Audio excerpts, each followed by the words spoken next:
ਅੱਛਾ 11 ਨੰਬਰ ਜਿਹੜੀ ਕਲਮ ਹੈਗੀ ਆ ਉਹ ਯਾਨੀ ਕਿ ਐਸਜੀਪੀਸੀ ਵੱਲੋਂ ਥਾਪੀ ਗਈ ਹੈ, ਤੁਹਾਡਾ ਕਹਿਣ ਦਾ ਜੀ ਮਤਲਬ ਜੀ ਹੈ ਹੈਗਾ? ਜੀ ਜੀ 11 ਨੰਬਰ ਕਲਮ ਦਾ ਨਿਕ ਮਾਣਿਆ ਇਹਨਾਂ ਨੇ 2019 ਤੋਂ ਲੈ ਕੇ 2023 ਤੱਕ। ਇੱਕ ਟਾਈਮ ਇਦਾਂ ਹੋ ਗਿਆ ਸੀ ਐਜੀਪੀਸੀ ਨੂੰ ਬਾਹਰ ਕੱਢਤਾ ਸੀ ਮੈਂਬਰਸ਼ਿਪ ਤੋਂ ਮਹਾਰਾਸ਼ਟਰ ਗਵਰਨਮੈਂਟ ਨੇ। ਅੱਛਾ बीजेपी जी ते एजीपीसी दी अलायंस करके फिर इन्होंने हथ पैर जोड़ के अपने नां पा ले। सब तो वड्डा करप्शन, सब तो वड्डा घोटाला भूपेंद्र सिंह मन्नास दे हाथ च होया। सोने दी सेवा दा ते सरावां दा सब तो वड्डा स्कैम। हुण विजय सतवीर सिंह नूं साडे उत्ते लाया, साडी होर परेशानी वधाती ना। एजीपीसी है साडा वड्डा भरा, ये साडी नौं दी लैंदा ही नहीं है। जे इन्ना रौला रप्पा इन्हां ने अदर कास्ट दा पाया, एक बारी कहिंदे सी 11 नंबर कलम हटाओ करके काम हो जाना सी। और अज सिखां दी होंद कित्थे जा रही है? ਆਪਾਂ ਆਪਸ ਵਿੱਚ ਗੁੱਥਾ ਗੁੱਥੀ ਹੋਏ ਆ। ਐਜੀਪੀਸੀ ਨੂੰ 50 ਤਖਤਾਂ ਦੇ ਕਬਜ਼ਾ ਚਾਹੀਦਾ। ਸਿਰਸਾ ਸਾਹਿਬ ਨੂੰ ਗੱਲ ਕੀਤੀ, ਮੈਂ ਕਿਹਾ ਸਿਰਸਾ ਸਾਹਿਬ ਸਾਨੂੰ ਬਹੁਤ ਪਰੇਸ਼ਾਨੀ ਹੋ ਰਹੀ ਆ, ਤੇ ਕਹਿੰਦੇ ਖੁਸ਼ ਨਹੀਂ ਤੁਸੀਂ। ਮੈਂ ਕਿਹਾ ਬਾਬਾ ਜੀ ਤੁਸੀਂ ਤਾਂ ਸਾਨੂੰ ਗੁਲਾਬੀ ਚ ਪਾ ਕੇ ਰੱਖਿਆ ਵਾ। ਅੱਛਾ ਹਜ਼ੂਰ ਸਾਹਿਬ ਦੇ ਉੱਤੇ ਕਰਜ਼ਾ ਪਾਇਆ ਸੀ ਇਹਨਾਂ ਨੇ 61 ਕਰੋੜ ਦਾ। ਤੁਸੀਂ ਤਾਂ ਮੈਂਬਰ ਵੀ ਰਹੇ ਹੋ, ਜਾਂ ਪਿਛਲਾ ਜਿਹੜਾ ਕਾਰਜਕਾਲ ਸੀਗਾ ਮਨਾਸ ਸਾਹਿਬ ਦਾ, ਉਸ ਕਾਰਜਕਾਲ ਬਾਰੇ ਕੀ ਕਹਿਣਾ ਚਾਹੋਗੇ? ਉਹ ਸਭ ਤੋਂ ਬੇਕਾਰ ਕਾਰਜਕਾਲ ਸੀ, ਕੋਈ ਕੰਮ ਨਹੀਂ ਹੋਇਆ। ਇੱਕ ਮੈਂ ਵਿਰੋਧ ਕੀਤਾ, ਮੇਰੇ ਨਾਂ ਤੇ ਕਲੈਕਟਰ ਨੂੰ ਇਹਨਾਂ ਨੇ ਕੰਪਲੇਨ ਕੀਤੀ ਆ, ਆਈਜੀ ਤੱਕ ਮੇਰੀ ਕੰਪਲੇਨ ਕੀਤੀ ਆ, ਮੇਰੇ ਕੋਲ ਲਿਖਤ ਤੇ ਸਬੂਤ ਆ। ਟਾਈਲਸ ਦਾ ਜਿਹੜਾ ਵੱਡਾ ਘੋਟਾਲਾ ਉਹ ਐਮਐਮ ਦੇ ਅੰਦਰ ਆਉਂਦਾ। ਇਹਨਾਂ ਨੇ ਜਿਹੜਾ ਫੰਡ ਆਇਆ ਸੀਗਾ, ਜਿਹੜੀ ਮੇਰੀ ਆਪਾਂ ਗੱਲ ਕਰੀਏ, ਤਕਰੀਬਨ ਸ਼ਾਇਦ ਮੈਂ ਸੁਣਿਆ ਕਿ 1600 ਕਰੋੜ ਦਾ ਫੰਡ ਮਨਮੋਹਨ ਸਿੰਘ ਸਰਕਾਰ ਵੱਲੋਂ ਆਇਆ ਸੀਗਾ। ਬਾਬਾ ਜੀ ਫਾਊਂਡੇਸ਼ਨ ਹੋਈ ਸੀ ਕਿ ਕਿਹੜੀ ਇੰਜੀਨੀਅਰਿੰਗ ਟਰਮਸ ਜਿਹੜੀ ਹੈਗੀ ਉਹਦੇ ਵਿੱਚ ਫਰਮ ਸੀਗੀ ਜਿਹੜੀ ਕੰਮ ਕਰ ਰਹੀ ਸੀਗੀ? ਗੁਰੂ ਸਾਹਿਬ ਨੂੰ ਮੰਨਦੇ ਆ। ਮੈਂ ਉਹਨਾਂ ਦੇ ਕੋਲ ਗਿਆ, 22-25 ਬੰਦੇ ਆ ਮਾਰਵਾੜੀ ਸਿੰਧੀ ਸਮਾਜ ਦੇ। ਫਿਰ ਮੈਂ ਉਹਨਾਂ ਨੂੰ ਹੱਥ ਜੋੜਿਆ ਕਿ ਮੈਂ ਕਿਹਾ ਤੁਸੀਂ ਬੋਰਡ ਦੇ ਉੱਤੇ ਨਹੀਂ, ਗੁਰੂ ਗੋਬਿੰਦ ਸਿੰਘ ਮਹਾਰਾਜ ਦੇ ਉੱਤੇ ਕੇਸ ਕੀਤਾ। ਮੈਂ ਹੋਰ ਗੱਲ ਦੱਸਣੀ ਆ, ਜਿੰਨੇ ਬਾਹਰ ਦੇ ਪ੍ਰਧਾਨ ਆਉਂਦੇ ਨਾ ਈਰਖਾ ਕਰਦੇ ਆ, ਸਾਡੇ ਤੋਂ ਮੈਂਬਰਾਂ ਤੋਂ ਈਰਖਾ ਕਰਦੇ ਆ, ਸਾਡੇ ਕੰਮ ਹੀ ਨਹੀਂ ਹੋਣ ਦਿੰਦੇ ਆ। ਇਹਦੇ ਵਿਸ਼ਵ ਦੇ ਅੰਦਰ ਸਾਡੀ ਹਾਸੀ ਹੋ ਰਹੀ ਆ ਕਿ ਜਿੱਥੇ ਦਾ ਜੇਬ ਤੋਂ ਨਿਕਲਦੇ ਕਰਕੇ। ਤੋ ਸੰਗਤ ਜੀ, ਸ਼੍ਰੀ ਹਜੂਰ ਸਾਹਿਬ ਨਾਂਦੇੜ ਦੇ ਵਿੱਚ ਜੋ ਹੈ ਨਵਾਂ ਇੱਕ ਪ੍ਰਸ਼ਾਸਕ ਜੋ ਹੈ ਹੁਣ ਸਰਕਾਰ ਵੱਲੋਂ ਲਾ ਦਿੱਤਾ ਗਿਆ। ਪਹਿਲੇ ਗੈਰ ਸਿੱਖ ਪ੍ਰਸ਼ਾਸਕ ਲਗਾਉਣ ਤੇ ਡੀਸੀ ਨੂੰ ਲਗਾਇਆ ਗਿਆ ਸੀਗਾ, ਵਿਰੋਧ ਹੋ ਰਿਹਾ ਸੀਗਾ। ਸੋ ਉਸ ਤੋਂ ਬਾਅਦ ਅੱਜ ਸਰਦਾਰ ਮਨਜਿੰਦਰ ਸਿੰਘ ਸਿਰਸਾ ਜਦੋਂ ਜੋ ਕਿ ਉਪ ਮੁੱਖ ਮੰਤਰੀ ਦੇਵੇਂਦਰ ਫਡਨਵੀਸ ਨੂੰ ਮਿਲਦੇ ਆ ਇੱਕ ਡੈਲੀਗੇਸ਼ਨ ਦੇ ਨਾਲ, ਜਿਹਦੇ ਵਿੱਚ ਹਰਮੀਤ ਸਿੰਘ ਕਾਲਕਾ ਅਤੇ ਜਗਦੀਪ ਸਿੰਘ ਕਾਲੋ ਹੁੰਦੇ ਆ। ਸੋ ਇੱਕ ਨਵੇਂ ਪ੍ਰਸ਼ਾਸਕ ਡਾਕਟਰ ਵਿਜੇ ਸਤਵੀਰ ਸਿੰਘ ਨੂੰ ਲਾਇਆ ਗਿਆ, ਸਿੱਖ ਪ੍ਰਸ਼ਾਸਕ ਜੋ ਕਿ ਫਾਰਮਰ ਜੋ ਕਿ ਐਡੀਸ਼ਨਲ ਚੀਫ ਸੈਕਟਰੀ ਮਹਾਰਾਸ਼ਟਰ ਸਰਕਾਰ ਦੇ ਰਹਿ ਚੁੱਕੇ ਔਰ ਪਹਿਲੇ ਵੀ ਹਜੂਰ ਸਾਹਿਬ ਵਿਖੇ ਸੇਵਾਵਾਂ ਨਿਭਾ ਚੁੱਕੇ ਆ। ਕੀ ਮਾਮਲਾ ਉਹਦੇ ਬਾਰੇ ਅਸੀਂ ਗੱਲਬਾਤ ਕਰਾਂਗੇ। ਇਲਾਕੇ ਤੋਂ ਨਾਂਦੇੜ ਦੀਆਂ ਜੋ ਕਿ ਲੋਕਲ ਜੋ ਕਿ ਸਿੱਖ ਸੰਗਤਾਂ ਦੇ ਨਾਲ ਅਸੀਂ ਜੁੜਾਂਗੇ। ਸਾਡੇ ਨਾਲ ਕਾਲ ਲਾਈਨ ਤੇ ਜੁੜਨਗੇ ਰਜਿੰਦਰ ਸਿੰਘ ਪੁਜਾਰੀ, ਜਿਹੜੇ ਕਿ ਬੋਰਡ ਦੇ ਸਾਬਕਾ ਮੈਂਬਰ ਰਹਿ ਚੁੱਕੇ ਆ। ਉਹਨਾਂ ਦੇ ਨਾਲ ਅਸੀਂ ਜੁੜਦੇ ਹਾਂ, ਗੁਰਫਤਿਹ ਦੀ ਸਾਂਝ ਕਰਦੇ ਹਾਂ ਜੀ। ਵਾਹਿਗੁਰੂ ਜੀ ਕਾ ਖਾਲਸਾ, ਵਾਹਿਗੁਰੂ ਜੀ ਕੀ ਫਤਿਹ ਜੀ। ਵਾਹਿਗੁਰੂ ਜੀ ਕਾ ਖਾਲਸਾ, ਵਾਹਿਗੁਰੂ ਜੀ ਕੀ ਫਤਿਹ। ਹਾਂਜੀ ਰਜਿੰਦਰ ਸਿੰਘ ਜੀ, ਕੀ ਹਾਲ ਚਾਲ ਹੈ? ਠੀਕ ਹੋ? ਚੜ੍ਹਦੀ ਕਲਾ? ਵਧੀਆ ਵਧੀਆ, ਆਪ ਜੀ ਦਾ ਆਸ਼ੀਰਵਾਦ, ਸੰਗਤਾਂ ਦਾ ਆਸ਼ੀਰਵਾਦ, ਸਾਰਿਆਂ ਦਾ ਜੀ। ਜੀ ਰਜਿੰਦਰ ਸਿੰਘ ਜੀ, ਕੀ ਕਹਿਣਾ ਚਾਹੋਗੇ? ਪਹਿਲੇ ਤਾਂ ਤੁਹਾਡੇ ਤੋਂ ਜਾਣਨਾ ਚਾਹਾਂਗੇ ਕਿ ਇਹ ਸਾਰੇ ਮਾਮਲੇ ਬਾਰੇ ਇੱਕ ਬੜਾ ਇੱਕ ਸੀਕੁਐਂਸ ਹੈਗਾ ਘਟਨਾ ਦਾ। ਜੇ ਆਪਾਂ ਦੇਖਦੇ ਹਾਂ ਕਿ ਪਹਿਲੇ ਬੋਰਡ ਨੂੰ ਬਰਖਾਸਤ ਕੀਤਾ ਜਾਂਦਾ ਹੈ, ਫਿਰ ਬੋਰਡ ਪਿਛਲੇ ਸਾਲ ਦੀ ਜੇ ਆਪਾਂ ਗੱਲ ਕਰਦੇ ਹਾਂ, ਤੁਹਾਡੇ ਬੋਰਡ ਦੀ ਟਰਮ ਵੀ ਪੂਰੀ ਹੋ ਚੁੱਕੀ ਹੈ। ਪਿਛਲੀ ਬੋਰਡ ਦੀ ਕੋਈ ਜੋ ਹੈਗਾ ਉਸ ਬਾਰੇ ਸਰਕਾਰ ਕਿਉਂ ਉਹਨੂੰ ਬਰਖਾਸਤ ਕਰਦੀ ਹੈ? ਉਸ ਤੋਂ ਬਾਅਦ ਪਸਰੀਚਾ ਸਾਹਿਬ ਨੂੰ ਇੱਕ ਪ੍ਰਸ਼ਾਸਕ ਦੇ ਤੌਰ ਤੇ ਜਿਹੜਾ ਲਾਇਆ ਜਾਂਦਾ ਹੈ, 2 ਵਾਰੀ ਉਹਨਾਂ ਦੀ ਐਕਸਟੈਂਸ਼ਨ ਹੁੰਦੀ ਹੈ। ਫਿਰ ਅਭਿਜੀਤ ਰਾਊਤ ਨੂੰ ਲਗਾ ਦਿੱਤਾ ਜਾਂਦਾ ਹੈ। ਹੁਣ ਅਭਿਜੀਤ ਰਾਊਤ ਨੂੰ ਜਦੋਂ ਵਿਰੋਧ ਹੋਇਆ ਇੱਕ ਗੈਰ ਸਿੱਖ ਲਗਾਉਣ ਦੇ ਕਰਕੇ, ਫਿਰ ਉਸ ਤੋਂ ਬਾਅਦ ਹੁਣ ਸਰਕਾਰ ਨਹੀਂ, ਪਰ ਹਜੇ ਵੀ ਗੱਲ ਹੈ ਕਿ ਸਰਕਾਰ ਨਹੀਂ ਹਜੇ ਵੀ ਉਹ ਪ੍ਰਸ਼ਾਸਕ ਨੂੰ ਲਗਾਇਆ ਹੈਗਾ।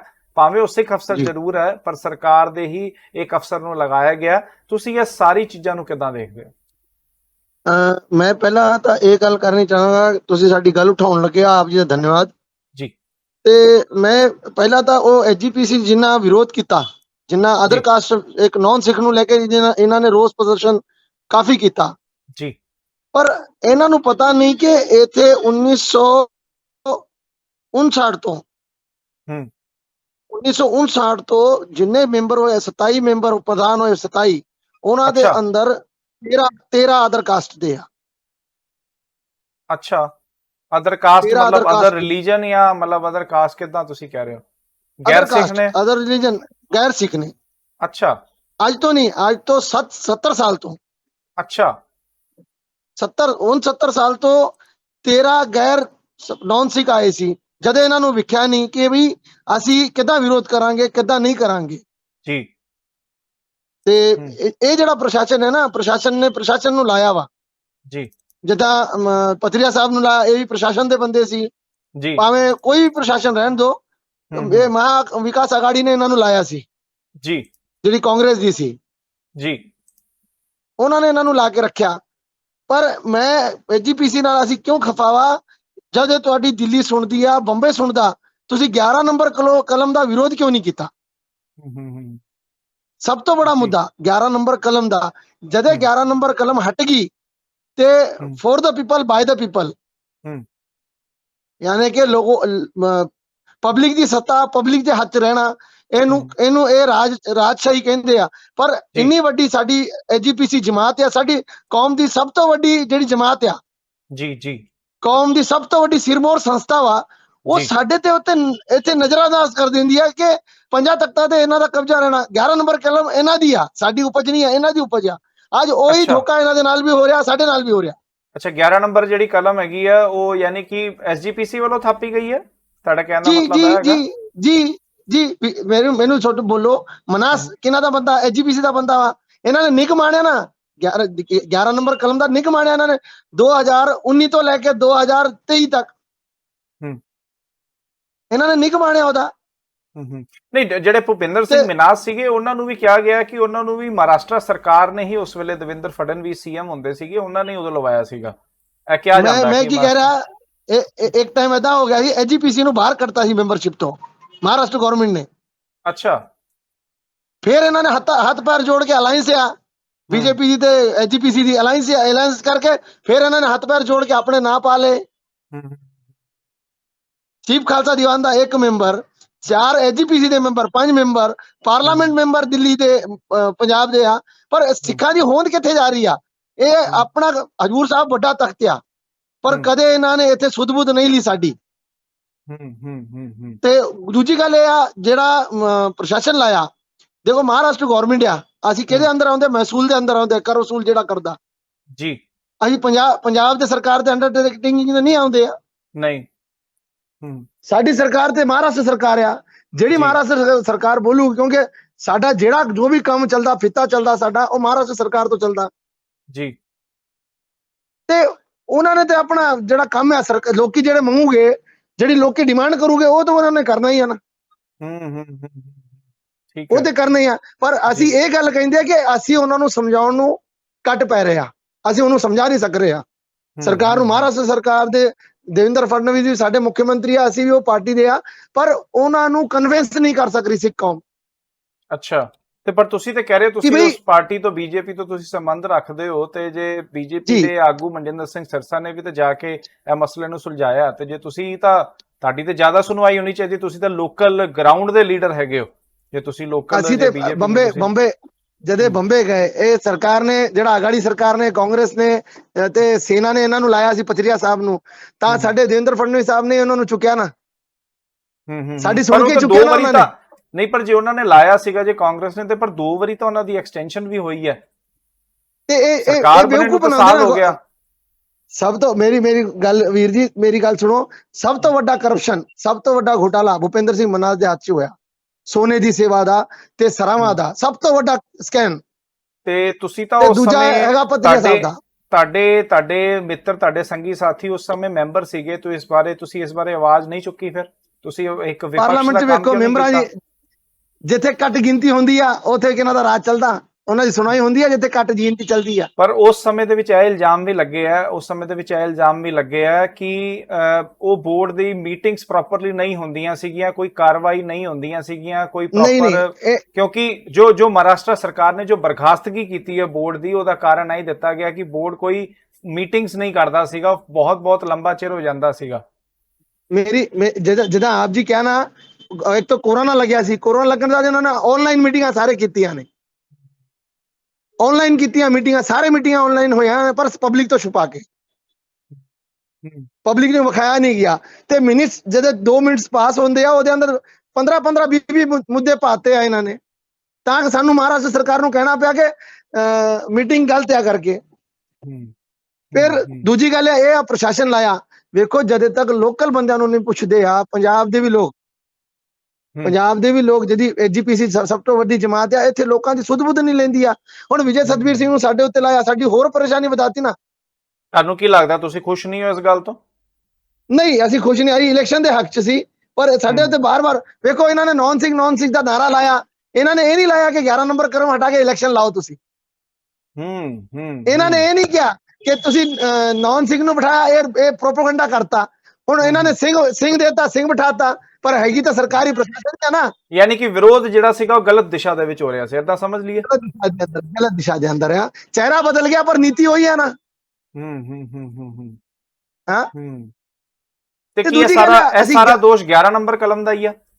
ਸਾਰਾ 11 ਨੰਬਰ ਕਲਮ ਦਾ ਵਾ, ਕਿਉਂਕਿ 11 ਨੰਬਰ ਕਲਮ ਦਾ ਮਾਮਲਾ ਜਿਹੜਾ ਸੀਗਾ ਭੁਪਿੰਦਰ ਸਿੰਘ ਮਿਨਾਸ ਵੇਲੇ ਵੀ ਉੱਠਦਾ ਸੀਗਾ। ਤਾਰਾ ਸਿੰਘ ਜਦੋਂ ਜਿਹੜੇ ਸਾਬਕਾ ਐਮਐਲਏ ਜਿਹੜੇ ਐਮਐਲਏ ਰਹਿ ਚੁੱਕੇ ਹੈਗੇ ਸੀਗੇ, ਹੁਣ ਤੱਕ ਖਰ ਉਹ ਕਾਲ ਚਲਾਣਾ ਕਰ ਗਏ ਆ, ਤੇ ਉਹਨਾਂ ਵੇਲੇ ਵੀ ਇਹ ਗੱਲ ਉੱਠਦੀ ਸੀਗੀ ਕਿਉਂਕਿ ਉਹ ਸਰਕਾਰ ਦੇ ਵਿੱਚ ਸੀਗੇ, 4-5 ਵਾਰੀ ਐਮਐਲਏ ਜਿੱਤੇ ਹੋਏ ਸੀਗੇ, ਉਹਨਾਂ ਨੂੰ ਵੀ ਸਰਕਾਰ ਹੀ ਭੇਜਦੀ ਸੀਗੀ ਪ੍ਰਧਾਨ ਦੇ ਤੌਰ ਤੇ ਉਦੋਂ ਵੀ ਇਹ ਰੋਲਾ 11 ਨੰਬਰ ਕਲਮ ਦਾ ਪੰਦਾ ਸੀਗਾ।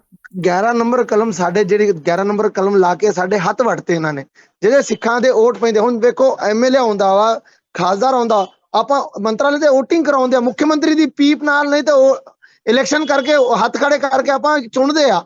ਏਦਾਂ ਹੀ ਇਹ ਸਾਡੇ ਉੱਥੇ ਨਾ 1956 ਦਾ ਕਾਇਦਾ ਹੈਗਾ, ਜਿਹੜਾ ਇਹ ਡਿਮਾਂਡ ਕਰਦਾ ਕਿ ਜਿਹੜੇ ਇਲੈਕਸ਼ਨ ਜਿੱਤ ਕੇ ਆਉਂਦੇ ਆ, ਕਮੇਟੀ ਆਉਂਦੀ ਆ, ਐਚਜੀਪੀਸੀ ਆਉਂਦੀ ਆ, ਗਵਰਨਮੈਂਟ ਦੇ ਨੋਮੀਨੇਸ਼ਨ ਨਾਮ ਆਉਂਦੇ ਆ, ਇਹ 17 ਲੋਕਾਂ ਨੇ ਸਾਰਾ ਅੰਦਰ ਆਪਣਾ ਪ੍ਰਧਾਨ ਚੁਣਨਾ ਚਾਹੀਦਾ। ਇਹ ਸਾਡਾ ਰਾਈਟ ਸੀ, ਰਾਈਟ ਲੈ ਲਿਆ। ਤੇ ਦੇਖੋ ਅਸੀਂ ਛੋਟੇ ਭਰਾ ਪੰਜਾਬ ਦੇ ਛੋਟੇ ਆ, ਐਚਜੀਪੀ ਗੁਰਦੁਆਰਾ ਤਖਤ ਸੱਚਖੰਡ ਇੱਕ ਛੋਟਾ ਭਰਾ ਵਾ ਬਣ ਕੇ ਨਿਕਲਦਾ, ਪਰ ਐਚਜੀਪੀਸੀ ਹੈ ਸਾਡਾ ਵੱਡਾ ਭਰਾ, ਇਹ ਸਾਡੀ ਨੌਂ ਦੀ ਲੈਂਦੇ ਨਹੀਂ ਆ। ਜੇ ਇੰਨਾ ਰੌਲਾ ਰੱਪਾ ਇਹਨਾਂ ਨੇ ਅਦਰ ਕਾਸਟ ਦਾ ਪਾਇਆ, ਇੱਕ ਵਾਰੀ ਕਹਿੰਦੇ ਸੀ 11 ਨੰਬਰ ਕਲਮ ਹਟਾਓ ਕਰਕੇ ਕੰਮ ਹੋ ਜਾਣਾ ਸੀ। ਮੈਂ ਇੱਕ ਵਾਰੀ ਫਾਰਮੇਸ਼ਨ ਬਾਰੇ ਪੁੱਛਣਾ ਚਾਹਾਂਗਾ, 17 ਮੈਂਬਰੀ ਕਮੇਟੀ ਕਿਸ ਤਰੀਕੇ ਦੀ ਹੁੰਦੀ ਹੈ? ਥੋੜਾ ਮੈਂ ਚਾਹਾਂਗਾ 17 ਮੈਂਬਰੀ ਕਮੇਟੀ 'ਚ ਕਿਹੜੇ ਮੈਂਬਰ ਹੁੰਦੇ, ਕਿੰਨੇ ਇਲੈਕਸ਼ਨ ਦੇ ਹੁੰਦੇ, ਕਿਹੜੇ ਚੁਣੇ ਹੁੰਦੇ ਆ, ਥੋੜਾ ਇਸ ਬਾਰੇ ਜਾਣਕਾਰੀ ਦੇ ਸਕਦੇ ਹੋ? ਜੀ 17 ਮੈਂਬਰ ਇਦਾਂ ਦਾ ਹੁੰਦਾ, 3 ਸਾਡੇ ਇਲੈਕਸ਼ਨ ਦੇ ਜੀ, ਜਿਹੜੇ ਲੋਕਲ ਮਹਾਰਾਸ਼ਟਰ ਮਰਾਠਵਾੜਾ ਲੜਦੇ ਨੇ। ਜੀ, ਜਿਸ ਤਰ੍ਹਾਂ ਕਿ ਹੁਣੇ ਉਹ ਲੜੇ ਸੀਗੇ ਆਪਣਾ, ਜਿਸ ਤਰ੍ਹਾਂ ਹੁਣੇ ਮਨਪ੍ਰੀਤ ਸਿੰਘ ਕੁੰਜੀ ਵਾਲੇ ਜਿੱਤੇ ਸੀ, ਗੁਰਮੀਤ ਮਹਾਜਨ ਜਿੱਤੇ ਸੀ, ਰਵਿੰਦਰ ਸਿੰਘ ਬੁੰਗਈ ਜਿੱਤੇ ਸੀਗੇ ਪਿਛਲੀ ਵਾਰੀ। ਹਾਂਜੀ। ਤਾਂ ਪਰ ਸਾਡਾ ਦਾਇਰਾ 9 ਜ਼ਿਲ੍ਹਿਆਂ ਦਾ ਵਾ, 9 ਸ਼ਹਿਰਾਂ ਦਾ ਵਾ, ਛੋਟਾ ਵੀ ਨਹੀਂ ਆ।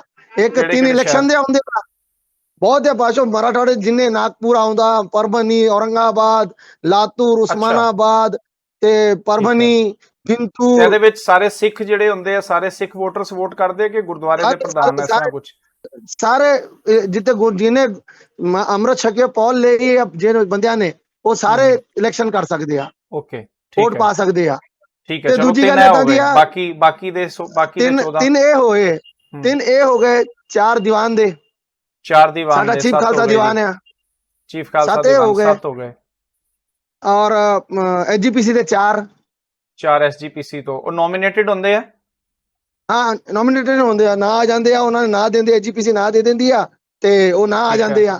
7 ਤੇ 4 ਹੋ ਗਏ, ਚੀਫ ਖਾਲਸਾ ਦੀਵਾਨ, ਚੀਫ ਖਾਲਸਾ ਦੀਵਾਨ ਦਾ 1 ਤੇ 4 ਜਿਹੜੇ ਚੀਫ ਖਾਲਸਾ ਦੀਵਾਨ ਜਿਹੜਾ ਨਹੀਂ, ਚੀਫ ਖਾਲਸਾ ਦੀਵਾਨ ਦੇ ਕਿੰਨੇ ਆ? 1 ਆਉਂਦਾ।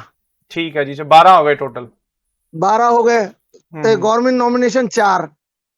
ਓਕੇ, ਅੱਛਾ, ਸਰਕਾਰ ਮਹਾਰਾਸ਼ਟਰ ਸਰਕਾਰ 4 ਭੇਜਦੀ ਹੈ ਨੁਮਾਇੰਦੇ। ਹਾਂ, ਠੀਕ ਹੈ, ਚਲੋ 16 ਹੋ ਗਏ ਜੀ। 17ਵਾਂ ਕੌਣ? ਆਂਧਰਾ ਗਵਰਨਮੈਂਟ ਦਾ 1। ਅੱਛਾ, ਠੀਕ ਹੈ, ਤੇਲੰਗਾਨਾ ਸਟੇਟ ਦਾ 1 ਆਉਂਦਾ ਜੀ, 1 ਆਉਂਦਾ, ਜਿਹੜਾ ਕਿ ਮੈਂ ਸੁਣਿਆ ਕਿ ਪਿਛਲੀ ਕਮੇਟੀ ਦੇ ਵਿੱਚ ਭੇਜਿਆ ਹੀ ਨਹੀਂ ਗਿਆ ਕੋਈ। ਨਹੀਂ ਭੇਜਿਆ ਹੀ ਨਹੀਂ ਨਾ। ਹਾਂ, ਮੈਂ ਤੇਲੰਗਾਨਾ ਸਰਕਾਰ ਨੇ ਪਿਛਲੀ ਕਮੇਟੀ 'ਚ ਕੋਈ ਮੈਂਬਰ ਹੀ ਨਹੀਂ ਭੇਜਿਆ, ਯਾਨੀ 16 ਮੈਂਬਰ ਤੋਂ ਭੇਜਿਆ ਹੀ ਨਹੀਂ। ਤੇ ਪਿਛਲੇ ਵਾਰੀ ਏਦਾਂ ਦਾ ਸਾਡੇ ਟਾਈਮ ਹੋਇਆ 2012 ਦੇ ਬਾਅਦ ਕਿ ਅਸੀਂ ਪਾਰਲੀਮੈਂਟ ਦੇ ਨਾਮ ਹਾਊਸ ਤੇ ਮੰਗਾਏ ਸੀ ਕਿ ਬਈ ਸਿੱਖਾਂ ਦੇ 4 ਨਾਂ ਦਿਓ, ਸਾਨੂੰ ਸਿੱਖ ਮੈਂਬਰ ਦਿਓ ਸਾਨੂੰ। ਤਾਂ ਉੱਥੋਂ ਸਾਨੂੰ ਕੀ ਜਵਾਬ ਮਿਲਿਆ ਕਿ ਅਸੀਂ ਜਾਤੀਵਾਦ ਨਹੀਂ ਕਰਦੇ ਤੇ ਸਿੱਖਾਂ ਦੇ ਨਾਂ ਸਾਨੂੰ ਲੱਭ ਰਹੇ ਨਹੀਂ। ਸਿੰਘ ਤੇ ਸਿੰਘ ਰਜਪੂਤ, ਉਹ ਵੀ ਸਿੰਘ ਲਾਉਂਦੇ, ਪਿੱਛੇ ਸਿੰਘ ਲਾਉਂਦੇ ਆ। ਅੱਛਾ, ਤੇ ਆਪਾਂ ਸਿੰਘ ਲਾਉਂਦੇ ਆ ਤੇ ਉਹ ਕਹਿੰਦੇ ਅਸੀਂ ਭੇਦਭਾਵ ਕਿੱਦਾਂ ਕਰਾਂਗੇ। ਇਹ ਜਵਾਬ ਸਾਨੂੰ ਪਾਰਲੀਮੈਂਟ ਤੋਂ ਆਇਆ। ਅੱਛਾ, ਅਸੀਂ ਉਹ ਵੀ ਜਦ ਨਾਂ ਮੰਗੇ ਸੀ। ਤੇ ਗੱਲ ਏਦਾਂ ਦੀ ਆ, ਪਹਿਲਾ ਹੀ ਪੰਨਾ ਜਿਹਦਾ ਐਕਟ ਦਾ ਸਾਡਾ ਪਹਿਲਾ ਪੰਨਾ 1956 ਦਾ ਪਹਿਲਾ ਪੰਨਾ ਪੜੋ ਤੁਸੀਂ, ਉਹਦੇ ਅੰਦਰ ਪਹਿਲਾ ਲਿਖਿਆ ਵਾ ਆਲ ਇੰਡੀਆ ਐਕਟ ਲਿਖਿਆ ਵਾ, ਆਲ ਇੰਡੀਆ ਐਕਟ ਲਿਖਿਆ ਪਹਿਲਾ ਪੰਨੇ 'ਚ। ਤੇ ਇਹ ਸਭ ਤੋਂ ਅਨਮੋਲ ਖਜ਼ਾਨੇ ਆ। ਇਹ ਜਦੇ ਭਾਰਤ ਆਜ਼ਾਦ ਹੋਇਆ, ਆਜ਼ਾਦ ਹੋਣ ਦੇ time HGPC act, Waqf board ਦਾ ਜਿਹੜਾ ਐਕਟ ਜੀ, ਤੇ ਹਜੂਰ ਸੱਚਖੰਡ ਸ੍ਰੀ ਹਜੂਰ ਸਾਹਿਬ ਦਾ ਐਕਟ, ਇਹ ਜੀ ਜਦੋਂ ਭਾਰਤ ਆਜ਼ਾਦ ਹੋਣ ਦੇ ਬਾਅਦ ਨਾ ਇਹ 3 ਬਿੱਲ ਪਾਸ ਹੋਏ ਸੀ। ਜੀ ਉਨੀ ਤਾਕਤ ਰੱਖਦੇ ਸੀ ਸਿੱਖ ਜਦੇ, ਓਕੇ ਇੰਨੀ ਤਾਕਤ ਉਸ ਟਾਈਮ ਸੀ ਕਿ ਪੂਰੇ ਹਾਊਸ ਨੇ ਇਹਨੂੰ ਮੰਨ ਕੇ ਕਿਹਾ ਸੀ ਕਿ ਇਹ ਠੀਕ ਆ, ਇਹ 3 ਬਿੱਲ ਅਸੀਂ ਪਾਸ ਕਰਦੇ ਕਰਕੇ। ਠੀਕ ਹੈ ਪਰ ਅੱਜ ਸਿੱਖਾਂ ਦੀ ਹੋਂਦ ਕਿੱਥੇ ਜਾ ਰਹੀ ਆ? ਆਪਾਂ ਆਪਸ ਵਿੱਚ ਗੁੱਥਾ ਗੁੱਥੀ ਹੋਏ ਆ। ਐਜੀਪੀਸੀ ਨੂੰ 50 ਤਖਤਾਂ ਦੇ ਕਬਜ਼ਾ ਚਾਹੀਦਾ, ਉਹਨਾਂ ਦਾ ਸੁਪਨਾ ਇੱਕੋ ਹੀ ਆ 50 ਤਖਤਾਂ ਦੇ ਸਾਡਾ ਰਾਜ ਹੋਣਾ ਚਾਹੀਦਾ। ਭਈ ਇਧਰ ਲੋਕਲ ਬੰਦਿਆਂ ਨੂੰ ਪੁੱਛਣਾ ਸਾਡਾ ਪ੍ਰੋਬਲਮ ਕੀ ਆ। ਮੇਰੀ ਇਹਨਾਂ ਦੇ ਨਾਲ ਜਦੇ ਪਿਛਲੇ ਮਹੀਨੇ ਸਾਡੇ ਕੋਲ ਗ੍ਰਹਿ ਮੰਤਰੀ ਆਏ ਸੀ, ਅਮਿਤ ਸ਼ਾਹ ਆਏ ਸੀ ਸਾਡੇ ਕੋਲ। ਜੀ ਜੀ ਹਾਂ, ਜੇ ਜੂਨ ਦੇ ਤਾਂ ਵਿੱਚ ਹੀ ਮੈਂ- ਹੋ ਕੇ ਗਏ ਹੋ, ਉਦੋਂ ਵੀ ਮਨਜਿੰਦਰ ਸਿੰਘ ਹਾਂ, ਸਿਰਸਾ ਨਾਲ ਤੇ ਮੈਂ ਸੀਗੇ, ਦਵਿੰਦਰ ਸਿਰਸਾ ਫਡਨਵੀਸ ਸਾਹਿਬ ਵੀ ਨੂੰ- ਆਏ ਸੀਗੇ। ਸਿਰਸਾ ਸਾਹਿਬ ਨੂੰ ਗੱਲ ਕੀਤੀ, ਮੈਂ ਕਿਹਾ ਸਿਰਸਾ ਸਾਹਿਬ ਸਾਨੂੰ ਬਹੁਤ ਪਰੇਸ਼ਾਨੀ ਹੋ ਰਹੀ ਆ, ਤੇ ਕਹਿੰਦੇ ਖੁਸ਼ ਨਹੀਂ ਤੁਸੀਂ। ਮੈਂ ਕਿਹਾ ਬਾਬਾ ਜੀ ਤੁਸੀਂ ਤਾਂ ਸਾਨੂੰ ਗੁਲਾਮੀ ਚ ਪਾ ਕੇ ਰੱਖਿਆ ਵਾ। ਹਾਂ ਤੇ ਨਹੀਂ ਮੈਨੂੰ ਦਿੱਲੀ ਆ ਕੇ ਮਿਲੋ, ਮੈਂ ਤੁਹਾਡਾ ਕੰਮ ਕਰਨਾ।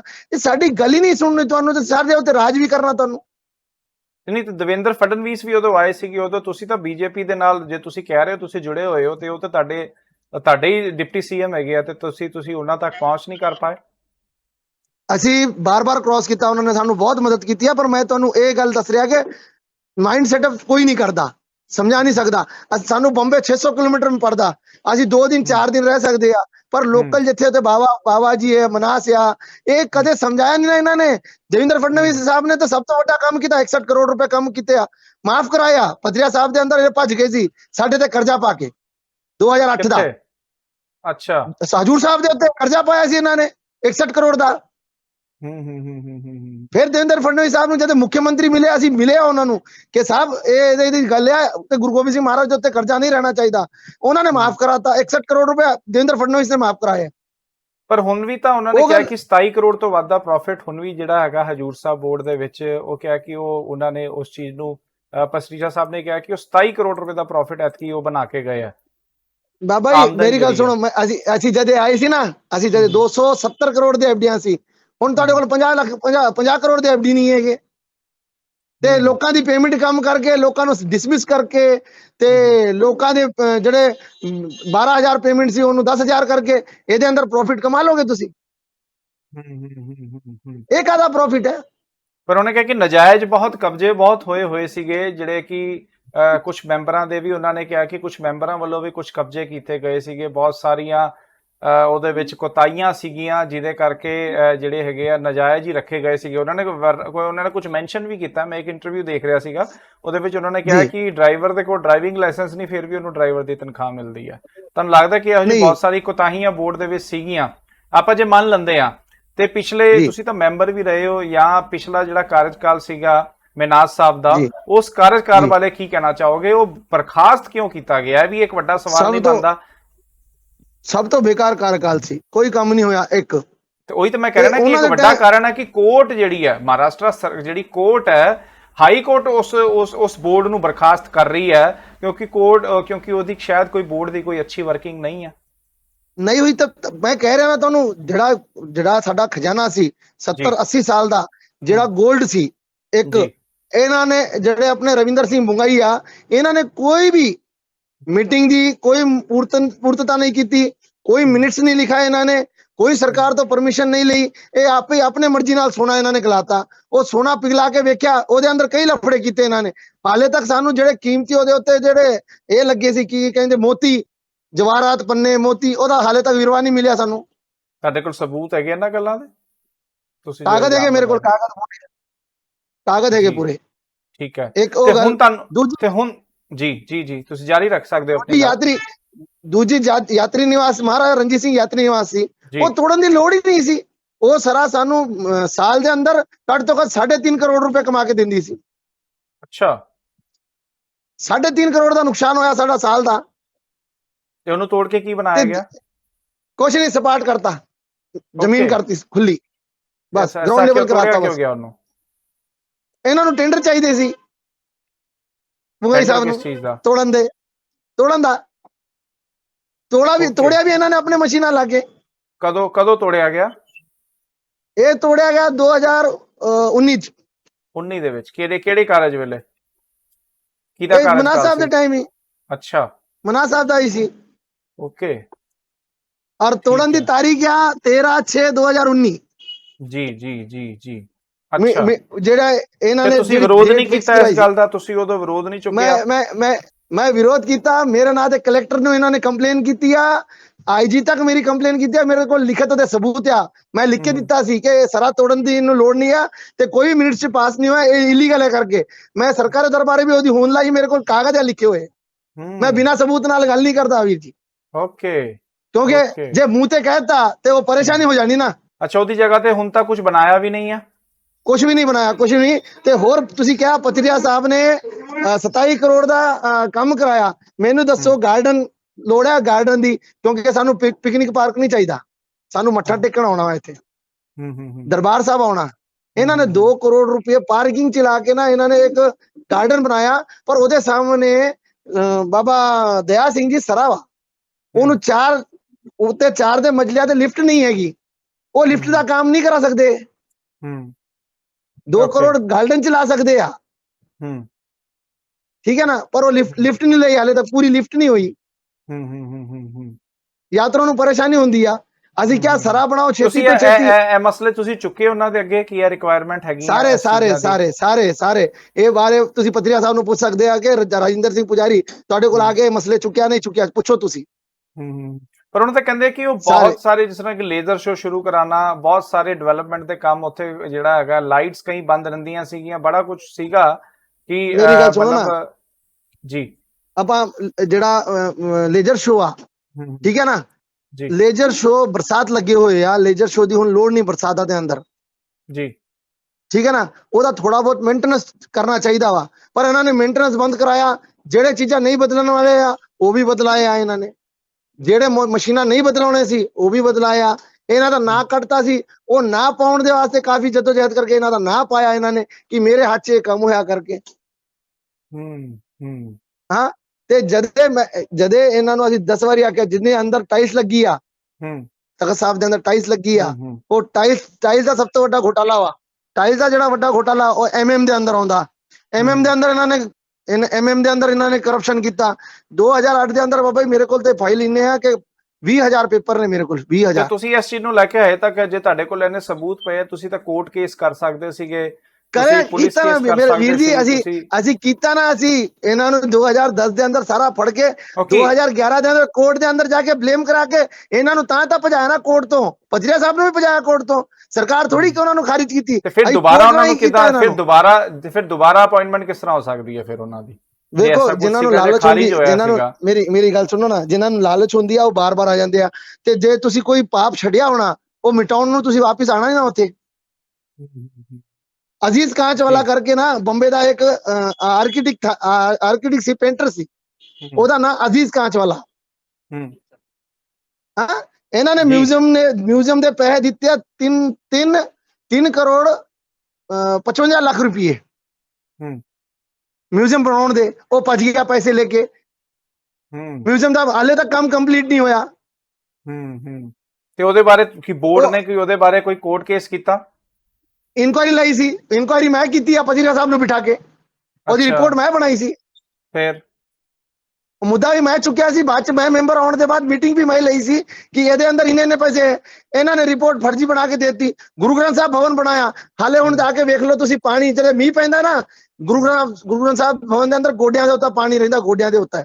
ਨਹੀਂ, ਜਿਹੜਾ ਗੁਰੂ ਗ੍ਰੰਥ ਸਾਹਿਬ ਭਵਨ ਬਣਾਇਆ ਪਿਛਲੀ ਵਾਰੀ ਆਇਆ ਸੀਗਾ, ਪਿਛਲੇ ਸਾਲ ਬਹੁਤ ਸੋਹਣਾ ਬਣਿਆ ਹੋਇਆ ਉਹ ਤਾਂ। ਤੁਸੀਂ ਸਿਰਫ ਜਦੇ ਬਰਸਾਤ ਨਹੀਂ ਗਿਰਦੀ, ਜਦੇ ਆਉਂਦੇ ਆ ਉਹ ਮਹਾਰਾਜ। ਕੀ ਹੁੰਦਾ ਬਰਸਾਤ ਦੇ ਵਿੱਚ? ਕੀ ਹੁੰਦਾ? ਪਾਣੀ ਗੋਡਿਆਂ ਜਿੰਨਾ ਪਾਣੀ ਰਹਿੰਦਾ ਉੱਥੇ, ਅੰਦਰੋਂ ਛੱਤ ਚੁੰਦੀ, ਕੋਈ ਸਮਾਨ ਨਹੀਂ, ਸਾਰੀ ਛੱਤ ਚੁੰਦੀ ਆ। ਤੁਸੀਂ ਵੀਡੀਓ ਭੇਜ ਦੇਣੀ ਤੁਹਾਨੂੰ ਉਹਦੀ ਵੀ। ਤੇ ਕਦੋਂ ਤੋਂ ਚੋਰੀ ਹੁੰਦਾ ਕਰਕੇ? ਜਦੋਂ ਤੋਂ ਬਣਵਾਇਆ ਉਦੋਂ ਤੋਂ ਹੀ ਚੋਰੀ ਹੈ ਜਾਂ ਜਦੋਂ ਤੋਂ ਮੇਨਟੇਨੈਂਸ ਬਾਕੀ ਹੈ? ਨਹੀਂ, ਜਦੇ ਤੋਂ ਬਣਾਇਆ। ਹੁਣ ਉਹ ਰੋਡ ਉੱਤੇ ਹੋ ਗਿਆ, ਉਹ ਥੱਲੇ ਹੋ ਗਿਆ। ਅੱਛਾ, ਤੇ ਪਰ ਹੁਣ ਇਹਦੇ ਵਿੱਚ ਗੁਰੂ ਗ੍ਰੰਥ ਸਾਹਿਬ ਭਵਨ ਦਾ, ਇਹਦੇ ਵਿੱਚ ਗੁਰੂ ਗ੍ਰੰਥ ਸਾਹਿਬ ਭਵਨ ਦਾ ਕੀ ਫਾਲਟ ਆ?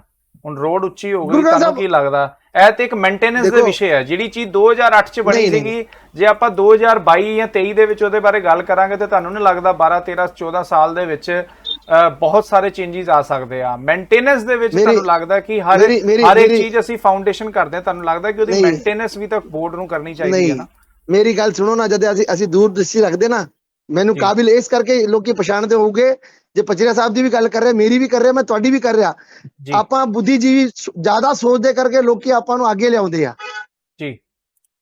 ਠੀਕ ਹੈ ਨਾ, ਬੁੱਧੀਜੀਵੀ ਜੀ ਕਰਕੇ। ਜਦ ਜੀ ਮੈਂ ਘਰ ਬਣਾਉਂਦਾ, ਕੋਈ ਘਰ ਬਣਾਉਂਦਾ, ਮੈਨੂੰ ਪਤਾ ਜੀ ਮੇਰੇ ਘਰ ਤੇ ਰੋਡ ਜਾਊਗੀ ਸਾਹਮਣੇ ਤੋਂ, ਮੈਂ ਪਹਿਲਾਂ ਹੀ 25-10 ਫੀਟ ਉੱਤੇ ਮੇਰਾ ਜੀ ਘਰ ਜੀ ਬਣਾਉਂਦਾ। ਬਿਲਕੁਲ ਬਿਲकुल ਉਦੋਂ ਉੱਚਾ ਬਣਾ ਮੈਂ ਲੈਣਾ ਇਹ ਚਾਹੀਦਾ, ਤੁਹਾਡੀ ਗੱਲ ਠੀਕ ਮੈਂ ਹੈ। ਇਹ ਮੈਂ ਇਹ ਸੋਚ ਕੇ ਬਣਾਉਂਦਾ ਕਿ ਬਈ 50 ਸਾਲ 60 ਸਾਲ 70 ਸਾਲ ਮੇਰੇ ਘਰ ਦੇ ਲਾਗੇ ਲਾਗੇ ਰੋਡ ਨਹੀਂ ਆਉਣੀ ਚਾਹੀਦੀ ਹੈ। ਹਾਂ, ਉਹਦੀ ਜਿਹੜੀ ਪਲਿੰਥ ਹੈ, ਉਹਦੀ ਜਿਹੜੀ ਕੁਰਸੀ ਹੈ, ਉੱਚੀ ਰੱਖੀ ਜਾਂਦੀ ਹੈ। ਫਿਰ ਤੁਹਾਨੂੰ ਇੰਨੀ ਸਮਝ ਨਹੀਂ ਆ। ਫਿਰ ਜੀ ਜੀ ਜੀ ਸਿਟੀ ਡਿਵੈਲਪਮੈਂਟ ਹੋਣੀ ਤਾਂ ਰੋਡ ਤੇ ਬਣਨੀ ਆ। ਪਰ ਉਹਦੀ ਡਿਵੈਲਪਮੈਂਟ ਕਿੰਨੇ ਕੀਤੀ ਗਈ? ਉਹਦੀ ਡਿਵੈਲਪਮੈਂਟ ਕੀ ਗਵਰਨਮੈਂਟ ਕੰਟਰੈਕਟਰਸ ਨੇ ਇਹਨਾਂ ਨੇ ਕੀਤੀ ਸੀ? ਇਹਨਾਂ ਕਿਉਂਕਿ ਨੇ ਉਹ ਕੀਤਾ ਜਿਹੜਾ ਫੰਡ ਆਇਆ ਸੀਗਾ, ਕੰਟਰੈਕਟ ਜਿਹੜੀ ਮੇਰੀ ਆਪਾਂ ਗੱਲ ਕੰਟਰੈਕਟ ਕਰੀਏ, ਤਕਰੀਬਨ ਸ਼ਾਇਦ ਮੈਂ ਸੁਣਿਆ ਕਿ 1600 ਕਰੋੜ ਦਾ ਫੰਡ ਮਨਮੋਹਨ ਸਿੰਘ ਸਰਕਾਰ ਵੱਲੋਂ ਆਇਆ ਸੀਗਾ। ਬਾਬਾ ਜੀ ਦੇਖੋ, ਫਾਊਂਡੇਸ਼ਨ ਹੋਈ ਸੀ ਕਿ ਕਿਹੜੀ ਇੰਜੀਨੀਅਰਿੰਗ ਟਰਮਸ ਜਿਹੜੀ ਹੈਗੀ ਉਹਦੇ ਵਿੱਚ ਫਰਮ ਸੀਗੀ ਜਿਹੜੀ ਕੰਮ ਕਰ ਰਹੀ ਸੀਗੀ ਉਸ ਵੇਲੇ ਤੁਸੀਂ? ਹਾਂਜੀ, ਮੈਂ ਹੋਰ ਤੁਹਾਨੂੰ ਜਿੱਦਾਂ ਤੁਸੀਂ ਮੁੱਦਾ ਚੁੱਕਿਆ ਨਾ, ਮੈਂ ਜੀ। ਇਹਦੇ ਬਾਰੇ ਵੀ ਤੁਹਾਨੂੰ ਦੱਸਣਾ ਕਿ ਗੁਰੂ ਗ੍ਰੰਥ ਸਾਹਿਬ ਭਵਨ ਵੀ ਕੰਪਲੀਟ ਨਹੀਂ ਹੋਇਆ ਸੀ ਸਾਡੇ ਟਾਈਮ ਤੱਕ ਵੀ, 2015-16 ਤੱਕ ਵੀ ਕੰਪਲੀਟ ਨਹੀਂ ਹੋਇਆ ਸੀ। ਅੱਛਾ, ਕੰਮ ਰਹਿ ਗਏ ਸੀ। ਤਾਰਾ ਸਿੰਘ ਨੇ ਬਿੱਲ ਰੋਕਤੇ ਸੀ, ਇਹ ਤੇ ਭੱਜ ਗਏ ਸੀ। ਅਸੀਂ ਬਾਅਦ ਚ 80 ਲੱਖ ਦਾ ਬਿੱਲ ਉਹਨੂੰ ਸਤਾ ਕੇ ਦਿੱਤਾ ਕਿ ਤੂੰ ਪਹਿਲਾਂ ਕੰਮ ਪੂਰਾ ਕਰ।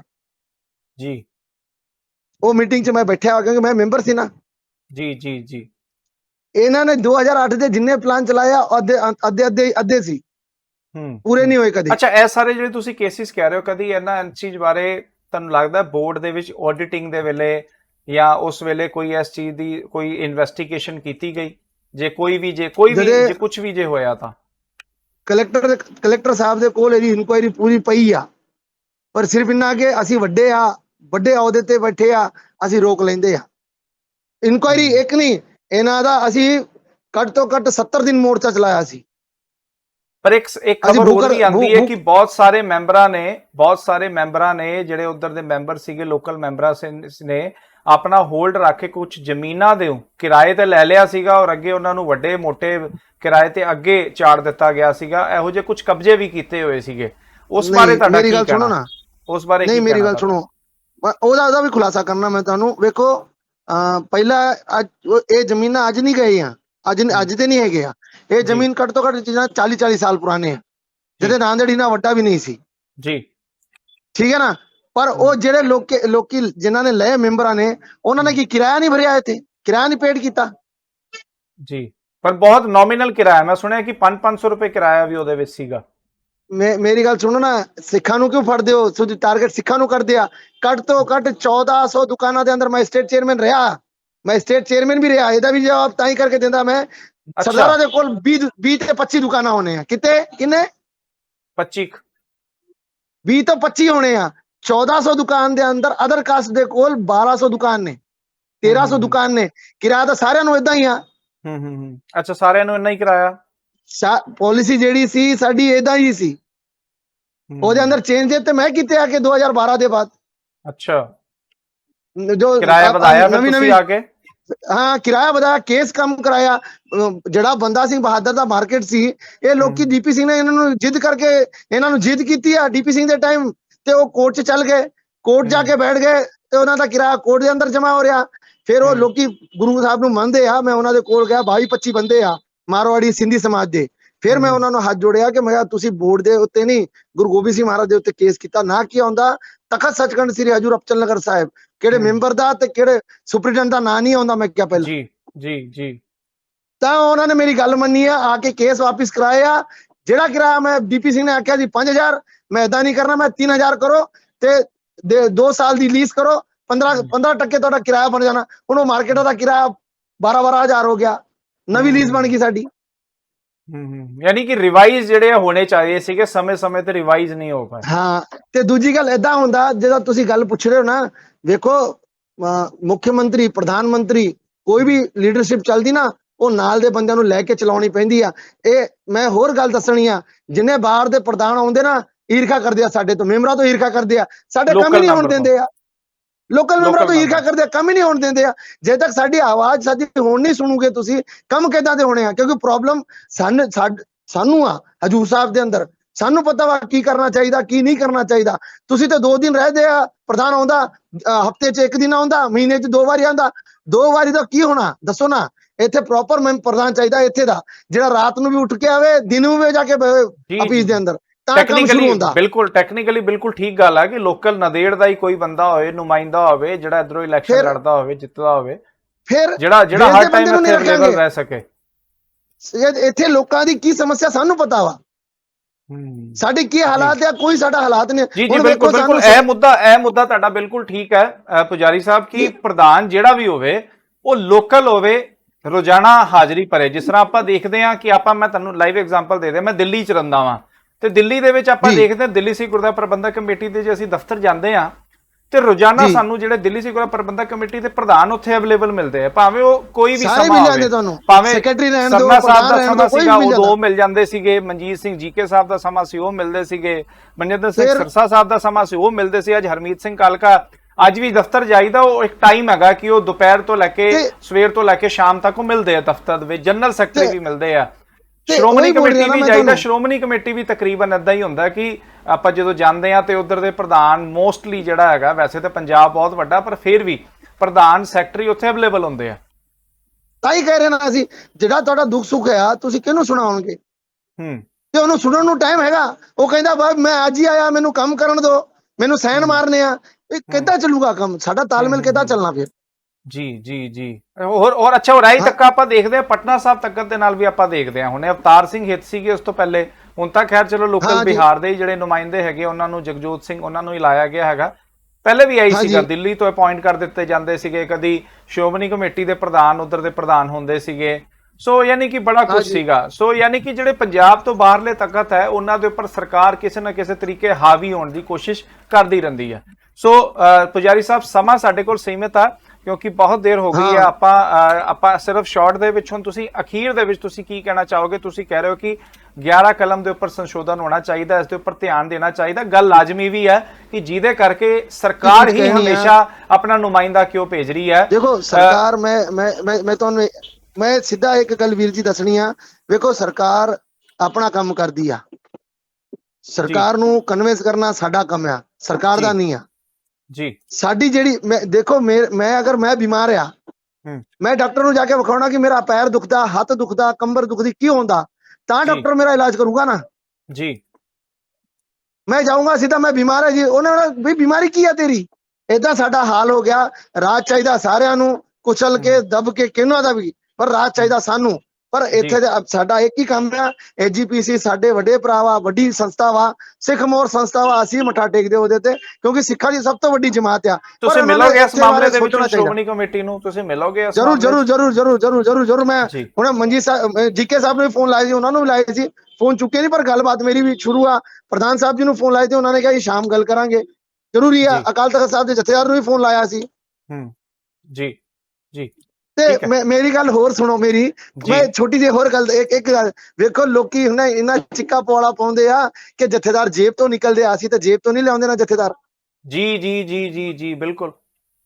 ਪੰਜਾਬ ਦਾ ਨਾਂ ਹੁਣ ਕਹਿੰਦਾ ਜਥੇਦਾਰ ਜੇਬ ਤੋਂ ਨਿਕਲਦੇ ਆ। ਹਰਪ੍ਰੀਤ ਸਿੰਘ ਦੀ ਕੀ ਗਲਤੀ ਸੀ ਵਿਖਾਓ ਨਾ। ਉਹ ਅੰਮ੍ਰਿਤਪਾਲ ਦੇ ਬਾਰੇ ਕਹਿਣ ਲੱਗਾ ਤਾਂ ਬਦਲਤਾ। ਜਿਹੜੇ ਤੁਹਾਡੇ ਮਰਜ਼ੀ ਦੇ ਲੋਕ ਚਾਹੀਦੇ ਆ ਉਦਾਂ ਤਾਂ ਗੱਲ ਹੋ ਰਹੀ ਨਾ।